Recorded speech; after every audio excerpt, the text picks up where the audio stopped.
magaalada Hargeysa Xuskii Sanadguuradii 29 ee ka soo wareegtay aasaaskii ururkii SNM ee dagaalka hubeysan kala hortagay taliskii militariga ahaa ee Maxamed Siyaad Barre.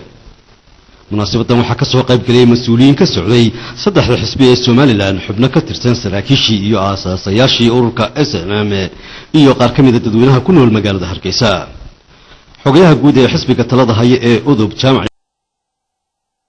Farax oo kamid ahaa mas'uuliyiintii halkaas ka hadashay ayaa isagoo wax carabka ku dhuftay in loo baahan yahay in xuskan loo qabto si ka weyn sida imika loo qabto.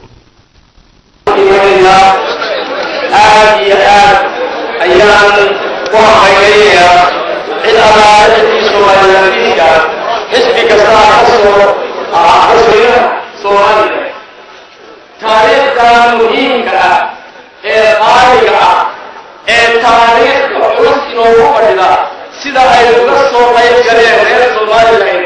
sida xaqiiqda aad iyo aad baa loo sheegay taasi waxay ka dhigan tahay oo igu muuqata in aan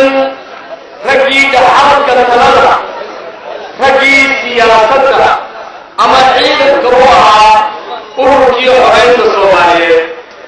in aanay kaalintii ay xaq u lahaayeen kaalintii ku habboonay inay hoos uga dhaceen ayuu baan adugu qaaday waxa weeyaan ama siyaasi ha lahaa ama ciidamadii ururka sida ee waddanka xoreeyey ee dhabta ahaa ha ahaadaan waxaan leeyahay taariikhdan xusideeda sidan si dhaanta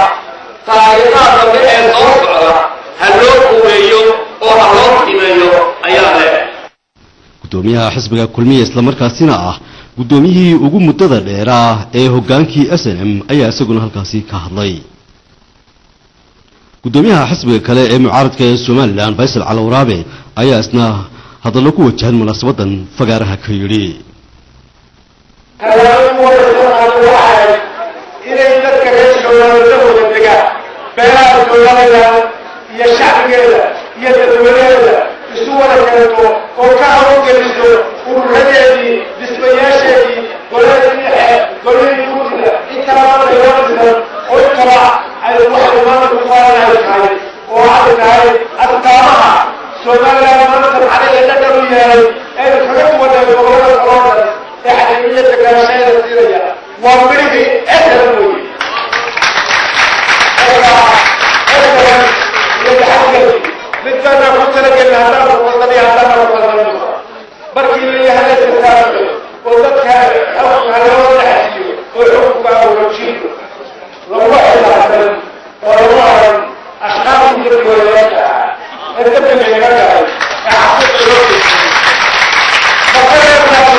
gudoomiyaha xisbiga kale ee mucaaradka ee Soomaaliland Faysal Calawraabe ayaa isna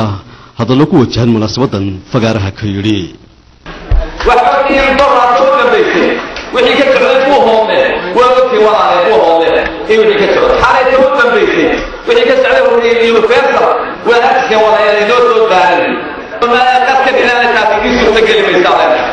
haboodina inaan dhimanay waa noolahay oo ka noolahay dalkeena waa la shaqada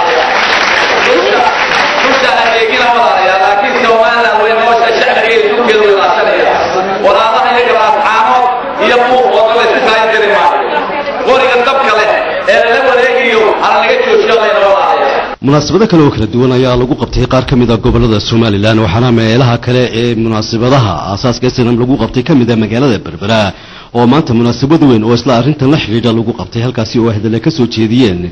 kusimaha gudoomiyaha gobolkaasi ahna gudoomiye ku-xigeenka gobolka Saaxil Maxamed Muuse Cabdalle